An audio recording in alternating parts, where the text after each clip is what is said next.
Good morning from the garden and welcome to today's video about my Italian polyculture. If you've been around for a while, then you know that polycultures are something I'm pretty passionate about because I consider diversity one of the cornerstones of permaculture approach to gardening, and polycultures are a great way to achieve diversity in your kitchen garden. Polycultures, or combining different crops from different plant families within a single bed, are a great way to maximize and diversify your yield while at the same time minimizing pest and disease problems. But polycultures for me are also an opportunity to be playful and creative in the garden, and over the years I have planted different polycultures that were created around a certain dish or a cuisine of a certain country. And this year, planting an Italian polyculture was one of my gardening goals for this gardening season. I started by brainstorming herbs and vegetables that I associate with the Italian cuisine, and then choosing those that I know can grow well in our climate, those varieties and crops that I know can grow well here. And the result is this colorful bed with 9 different vegetables and herbs from, I think, 1, 2, 3, 4, 5, 6, 7 plant families. It's mid-September, so some of those vegetables are past their prime, but they have given us a great yield. But there are also some vegetables that I know will keep going for the coming months. Because most of the things that you see here are not cold hardy or are tender vegetables, they were all pre-sown with the exception of the climbing beans, which I sowed directly. But now let's have a look at the specific things that we've got going on here in the bed. One of the best ways to maximize your yield, especially if you're short on space, is to introduce some kind of climbing support and then have some vegetables growing vertically. So I put on the north end of the bed, in order not to shade the other vegetables, I put this trellis, and then I sowed the climbing beans along the side.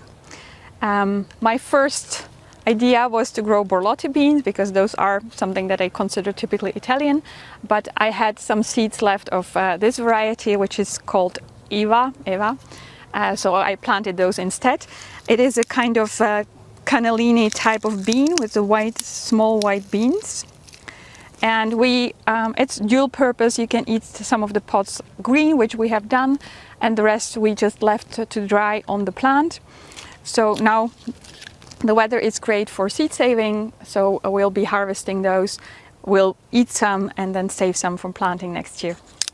The second vegetable in the bed are those bush tomatoes, and the variety is called Romello, which is a mini Roma tomato, because Roma tomatoes are also something that Italians use a lot, especially for sauces, but the large fruited varieties don't do well outside in our climate. But from experience I know that this miniature variety is quite tolerant of our climate. You can see that it's now towards the end of the season and the plants are getting diseased, but they have given us, there are 4 plants here in total, they've given us an extremely abundant yield.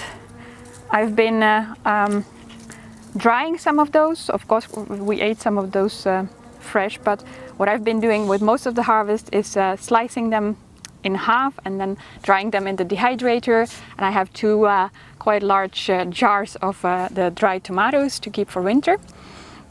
I think I have dried already about 5 kilos of those. So a really productive variety. It's getting colder. We already had some frost in our area, though fortunately not in our garden. So I'll be harvesting all that is ripe or almost ripe, and then processing it at home.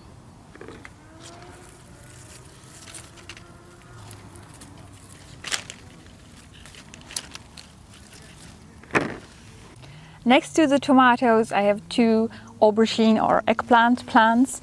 And I must say those have not done that great, even though I chose a variety that should do quite well in our climate, which is called Black Beauty. There is a fruit here, but there's a few more, but the question is whether we'll get any yield at all. So aubergine is always a gamble, even though this year's summer has been pretty aubergine friendly. So yeah, maybe not one to include if your climate is even colder than ours. The next plant and the largest single plant in the bed is our courgette, and this one has been giving us, all gardeners know that courgettes can be extremely productive, so a single plant can give you a pretty decent harvest, as this one has. I wanted to plant the variety Romanesco because that's the striped one, that's a favorite of mine, but I think the seed was mixed up because something else did look. This one looks more like beauty perhaps, but nevertheless it tastes good. So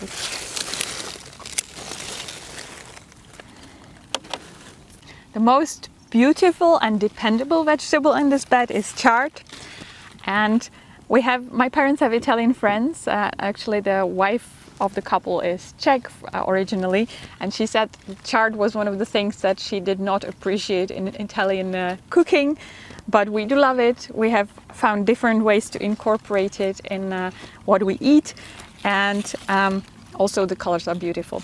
So for this bed I sowed a mix, and then I picked the differently colored seedlings so that I would have a beautiful variety here. I have a yellow chard and a red chard and a white one. And these plants are quite cold hardy, so they will keep going for us for maybe till December, and if the winter is very mild they might even survive. Right in front of the chard is another quite cold hardy vegetable, and that's this beautiful Tuscan Kale, which the Italians also call cavolo nero. And here you can also see one of the potential benefits of a polyculture. I planted the kale next to, which is quite attractive to different pests.